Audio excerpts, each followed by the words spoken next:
I stood frozen in the doorway, my grocery bags slipping from my hands. Daniel's voice drifted from the bedroom, low and confident. "Trust me, she's too weak to leave. Sharon's already destroyed." He laughed. Actually laughed like my pain was entertainment. My heart hammered against my ribs as I stepped closer, the floorboard creaking beneath my weight. He spun around, phone pressed to his ear, and our eyes locked. For one breathless moment the world stopped. His face went pale, then hardened into something cold.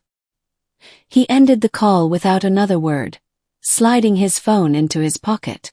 "How long have you been standing there?" he asked, voice flat. I couldn't speak. My throat closed up and tears burned behind my eyes. Everything I thought I knew about my marriage shattered in that single moment. The man I'd loved for 8 years, the man I'd built a life with, was talking about me like I was nothing, like I was already defeated. My hands trembled as I tried to process what I'd just heard. "You heard wrong," Daniel said, stepping toward me. His tone was casual, almost bored. "You always misunderstand everything, Sharon. It's exhausting." I blinked, confused. Had I imagined it? Well, I heard him clearly. "You said I was destroyed. You said I was too weak to leave." He sighed like I was a child throwing a tantrum. "I was talking about a colleague's wife, okay? You're so paranoid lately. Maybe you need help." My hands trembled. He was twisting reality right in front of me, making me doubt my own ears. Something inside me went cold, a quiet, icy shift. I turned to leave the room when his phone buzzed on the dresser. The screen lit up with a message. "Miss you already, babe." My breath caught. Daniel lunged for the phone, but I'd already seen it. The sender's name was Kayla. My stomach dropped. I looked at him, waiting for an explanation, but he just stared back with defiance in his eyes. "Who's texting you like that?" I asked, my voice shaking. Daniel's jaw tightened. Then, slowly, a smirk spread across his face. "You really want to know?" He leaned against the dresser, crossing his arms. "Her name's Kayla. She's everything you're not, fun, exciting, ambitious." The words hit me like a punch to the stomach. "You're boring, Sharon. Predictable. I deserve better than this dead-end life with you." Tears streamed down my face, but I couldn't look away from him. He seemed almost proud, like he'd been waiting for this moment. "And before you get any ideas," he continued, "everything, the house, the business, the accounts, are technically mine. You have nothing." He turned and walked out, leaving me trembling in the bedroom. My legs gave out, and I sank to the floor, gasping for air. The man I married, the man I trusted with everything, had just told me I was worthless. And he'd done it with a smile on his face. The next morning, I found Daniel in his home office, papers spread across his desk. He didn't even glance up when I entered. "What are you doing?" I asked quietly.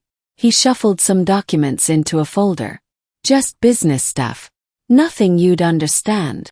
But I caught a glimpse of my name on one of the forms.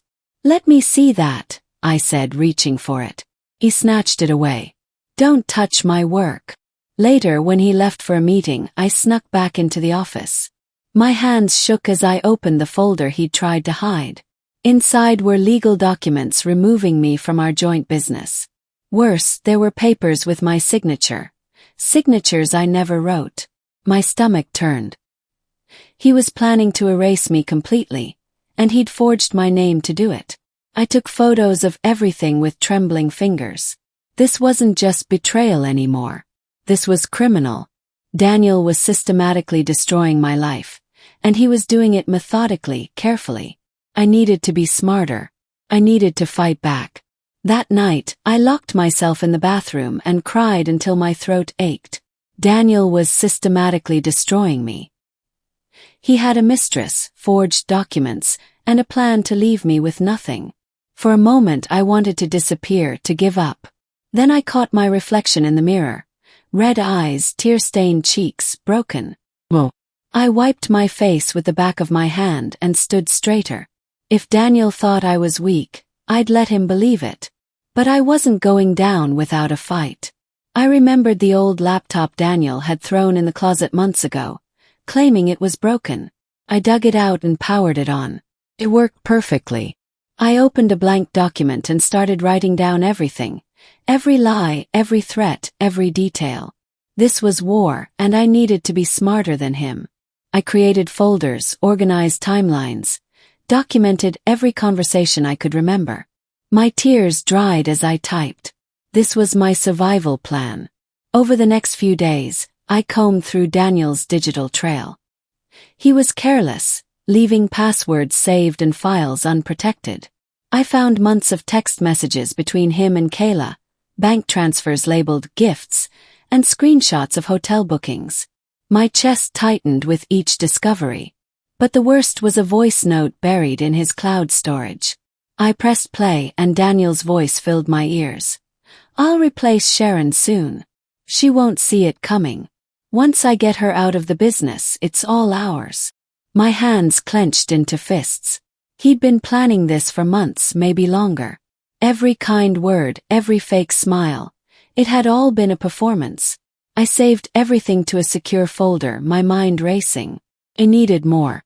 I needed proof that would destroy him completely. And I was going to find it. I spent hours each night digging deeper, uncovering layer after layer of lies. The man I married didn't exist. He never had. I started recording everything.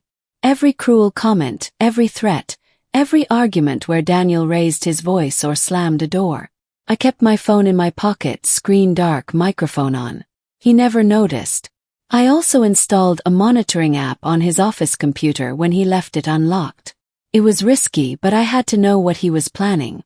The app tracked his emails, his searches, his conversations. I felt guilty at first. Wasn't this an invasion of privacy? Then I remembered his forged signatures, his voice note, his smirk when he called me boring. This wasn't about revenge. It was about survival. One evening I watched him type an email to Kayla. "She's falling apart. This is almost too easy." I closed the laptop and smiled coldly. Let him think I'm breaking. He had no idea what was coming. I was building a case, piece by piece, and every cocky word he wrote was another nail in his coffin.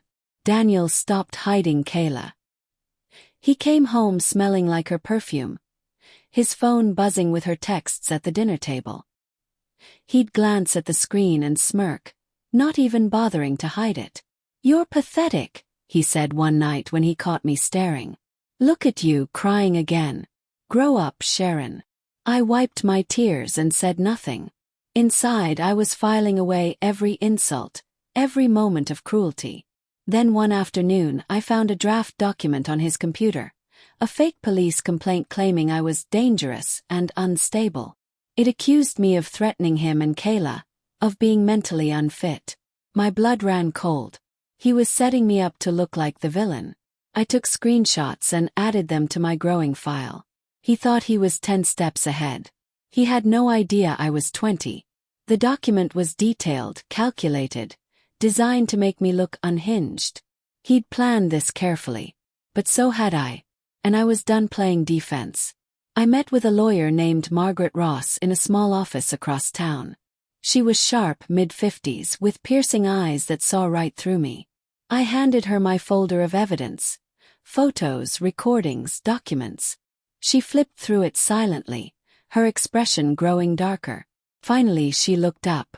"Your husband is setting you up for financial ruin and possibly criminal charges. But Sharon, this evidence. This can crush him." My heart pounded. "What do I do?" Margaret leaned forward. "You keep gathering proof. You stay calm. You don't let him know you're on to him. And when the time is right, we strike." She outlined a strategy. How to protect myself legally, how to expose his fraud, how to flip the narrative. For the first time in weeks, I felt a flicker of hope. I wasn't alone anymore. I had a plan. Margaret was fierce, methodical, and brilliant. She saw through Daniel's games immediately. "Men like him always think they're smarter than everyone else," she said. "That's their weakness." A few nights later, Daniel forgot to log out of his laptop before leaving for a late meeting. I sat down at his desk, hands trembling, and opened his email. What I found made my stomach drop. There was a joint account between him and Kayla, an account I'd never heard of. It held over $200,000. My mind raced. That was far more than Daniel earned legally. I clicked through transaction histories, tracing deposits from our business account, from clients, from sources I didn't recognize. My chest tightened. This wasn't just an affair. This was something bigger, something criminal. I saved every screenshot, my hands shaking. When I heard Daniel's car pull into the driveway, I closed the laptop and slipped out of the office. He had no idea I'd just uncovered his secret. The next morning I sent everything to Margaret. Her response came within an hour. "We need to talk immediately. This changes everything." My pulse quickened. I'd stumbled onto something massive. I spent the next day analyzing the financial records with Margaret's help. The more I dug, the clearer it became. Daniel was laundering money through our business. Fake invoices, inflated expenses, shell companies. And my name was all over it. My signature, forged or real I couldn't tell anymore, was on documents authorizing these transactions. If anyone investigated, I'd look guilty. My hands shook as I called Margaret. "He's framing me for money laundering," I whispered. She was silent for a moment. "This changes everything. We need to move carefully. If we're not smart, you could end up in prison." My breath hitched. Prison. For crimes I didn't commit. I felt the walls closing in, but Margaret's voice steadied me. "Gather every piece of evidence you can. We're going to prove you had no knowledge of this. And we're going to take him down." I nodded, even though she couldn't see me. I had no choice. It was him or me. And I'd already decided who was going to win. The argument started over something small, Daniel leaving his dishes in the sink. But it escalated fast. "You're useless," he spat, stepping closer. "You contribute nothing to this house, to this marriage." I tried to respond, but he grabbed my phone from the counter and hurled it against the wall. It shattered, pieces scattering across the floor. I froze, staring at the broken glass. Daniel stormed out, slamming the door behind him. My hands trembled as I picked up the pieces. Later, I used an old tablet to record myself explaining what happened, showing the broken phone, the dent in the wall. I uploaded the video to a secure cloud folder I'd labeled, "In case of emergency." Margaret had told me to document everything. This was just the beginning. If Daniel wanted to paint me as unstable, I'd show the world who was really dangerous. I also photographed the bruise forming on my arm where he'd grabbed me earlier. Evidence. Everything was evidence now. The next morning my email pinged with a new message. My heart stopped when I saw the sender.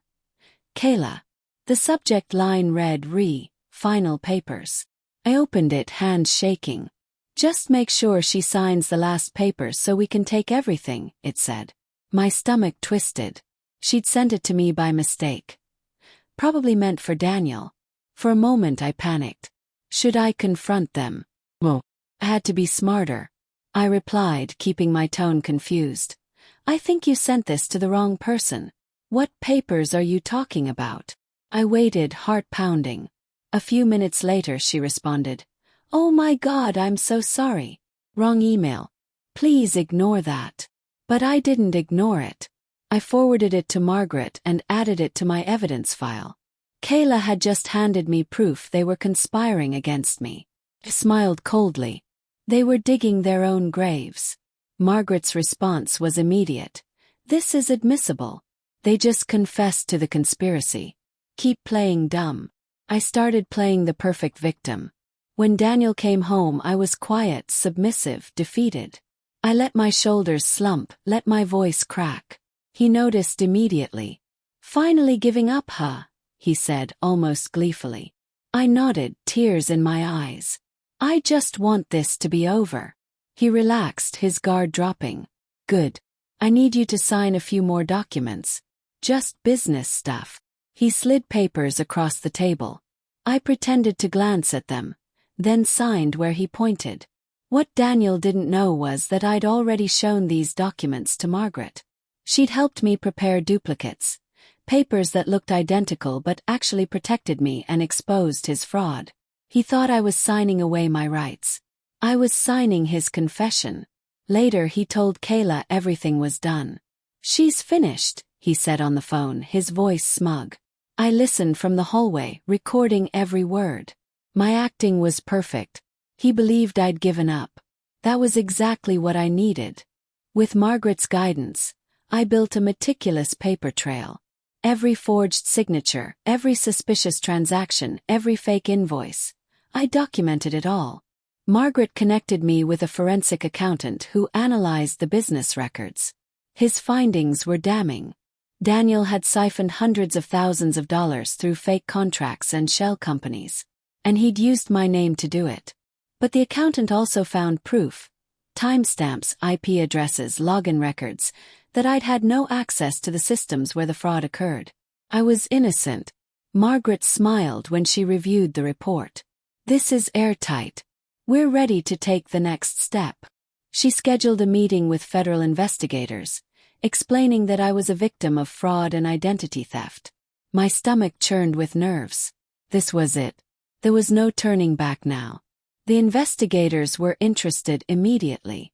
One agent told Margaret, "Cases like this are exactly what we're looking for. Domestic fraud rings are our priority." I was terrified and relieved at once. The investigators started monitoring Daniel's transactions. I didn't know the details, but I could see the pressure building.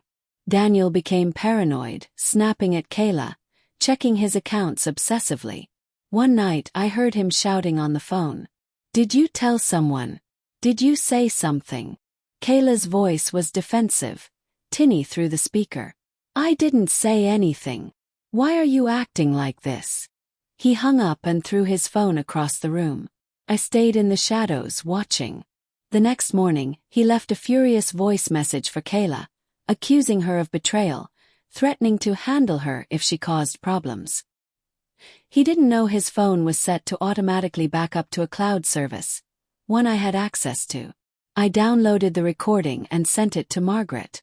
She replied immediately, "This is the final nail in his coffin." Daniel's paranoia was working in my favor. He was unraveling, making mistakes, leaving a trail of evidence everywhere he went. I decided it was time. I walked into Daniel's office and said calmly, "I know everything." He looked up confused. "What are you talking about?" I pulled out my phone and started listing facts. The affair, the forged documents, the money laundering, the joint account with Kayla. His face went from confusion to fury in seconds. "You've been spying on me," he roared, standing up. "You're insane." I didn't flinch. "I have proof of everything, Daniel. Recordings, documents, witness statements." His hands clenched into fists. "You think you're smart? I'll ruin your life. I'll make sure everyone knows you're a liar, a fraud. You'll end up with nothing." I stayed calm, my voice steady. "I'm done being your victim." I turned and walked out, leaving him shouting behind me. Later I played the recording for Margaret. She listened, then smiled grimly. Perfect. He just confessed to everything. His rage had made him careless. He'd admitted to crimes he didn't even realize he was confessing to. A week later, Daniel called me. His voice surprisingly gentle. "Sharon, we need to talk. Let's meet at the office tomorrow. There's one last document I need you to sign, and then we can move forward with a divorce." No drama. I agreed, keeping my voice meek. Margaret and I had prepared for this. She'd coordinated with the investigators, who would be ready to move. The next day, I walked into the business office, my heart pounding. Daniel was there with Kayla, both smiling like they'd already won. "Just sign here," Daniel said, sliding a paper across the table. I picked up the pen, pretending to read. Then I heard footsteps in the hallway. The door burst open. 3 federal agents in dark suits stepped inside, badges raised. "Daniel Harris, you're under arrest for fraud, money laundering, and identity theft." Daniel's face went white. Kayla gasped. I set down the pen and stepped back, watching as they read him his rights. His eyes found mine, filled with shock and rage. Daniel's hands were cuffed behind his back as employees gathered in the hallway, whispering. Clients stared through the glass walls. Kayla stood frozen, her face pale. "You framed me!" Daniel screamed, lunging toward me. 2 agents held him back. "She set me up. She's lying." The lead agent turned to me, his expression calm. "Ms. Harris, thank you for your cooperation. We've been waiting for evidence like this." Daniel's eyes widened as he realized what that meant. I'd been working with them. "You." He couldn't even finish the sentence. They led him out in handcuffs, past shocked co-workers, past Kayla, who looked like she might faint. I stood there, hands trembling but head held high. It was over. Or at least this part was. Margaret appeared beside me, squeezing my shoulder. "You did it," she whispered. I nodded, tears streaming down my face. Not tears of sadness, tears of relief. Employees approached me cautiously, asking what happened. I said nothing, just watched Daniel disappear into a police car. In the days that followed, Kayla panicked. She reached out to investigators, offering to testify against Daniel in exchange for leniency. She told them everything. How Daniel had promised to marry her, how he'd manipulated her into helping him hide money, how he'd made her believe I was the problem.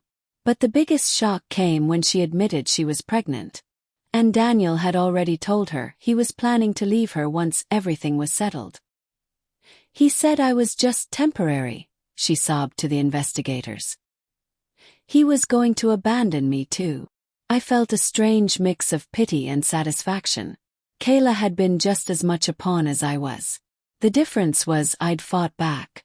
She'd believed his lies until it was too late. Margaret showed me the transcript of Kayla's testimony. "This seals the case," she said. Daniel had no one left to defend him. Even his mistress had turned against him. His empire of lies had completely collapsed. The courtroom was cold and sterile, filled with lawyers, investigators, and a judge who looked like he'd seen it all. I sat on the witness stand, hands folded, and answered every question calmly. I presented my evidence, recordings, documents, timestamps. I explained how Daniel had forged my signatures, how he'd used my name to commit fraud, how he'd tried to paint me as unstable. Daniel's lawyer tried to tear me apart, accusing me of lying, of framing an innocent man. But every time he attacked, I calmly pointed to the evidence. The forensic accountant testified. The investigators testified. Kayla testified, her voice shaking as she admitted Daniel had manipulated her. Daniel sat at the defense table, pale and sweating. When the judge asked if he had anything to say, he stood shakily. I made mistakes," he stammered. But it was too late. The judge ruled in my favor. The business was legally mine.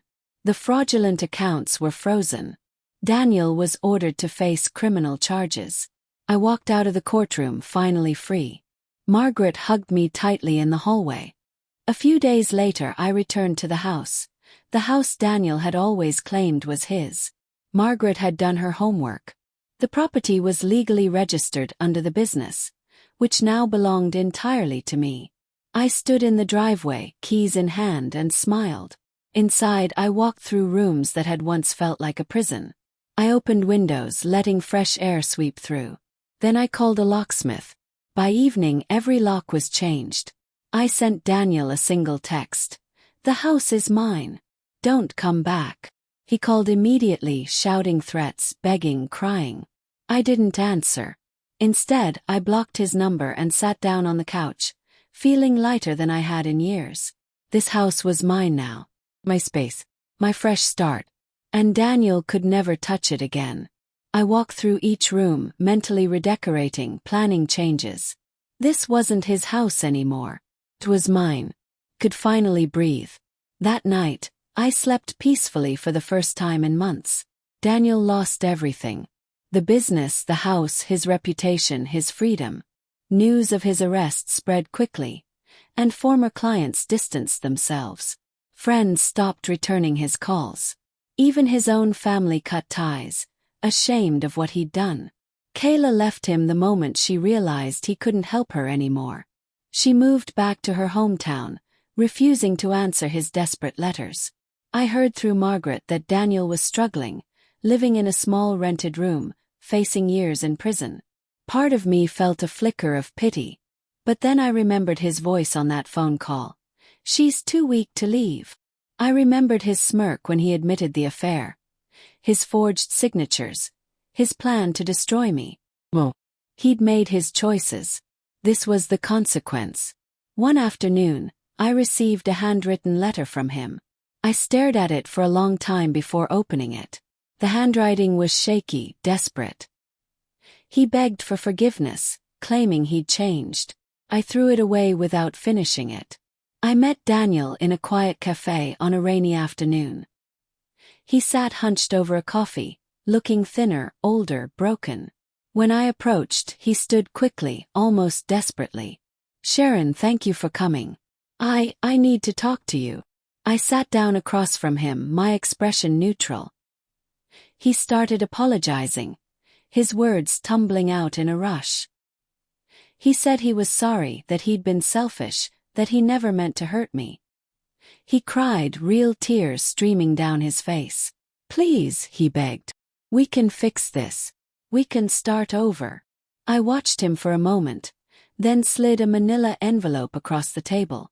"What's this?" he asked.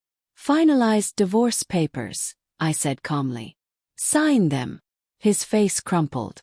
"Sharon, please." I leaned forward, my voice steady. "You wanted a victim.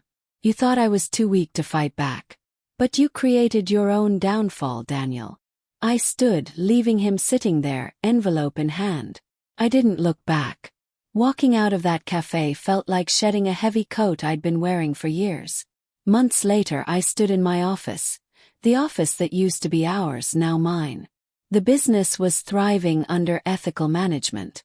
I'd hired new staff, rebuilt client relationships, and restored the company's reputation. I glanced at a photo on my desk. Me, smiling, confident, glowing. The woman I used to be felt like a stranger. I'd grown stronger, sharper, unbreakable. Daniel was sentenced to 5 years in prison for fraud and money laundering. I didn't attend the sentencing. I didn't need to. I'd already moved on. That evening, I sat on my porch, watching the sunset paint the sky in shades of gold and pink. My phone buzzed with a message from Margaret. "Proud of you." I smiled, typing back. "Thank you for everything." I set the phone down and breathed deeply. The future stretched out before me, full of possibility. I'd built a new life from the ashes of the old one. My husband had wanted me to be his victim, but I became his reckoning, and I was finally truly free. Every sunrise felt like a gift now.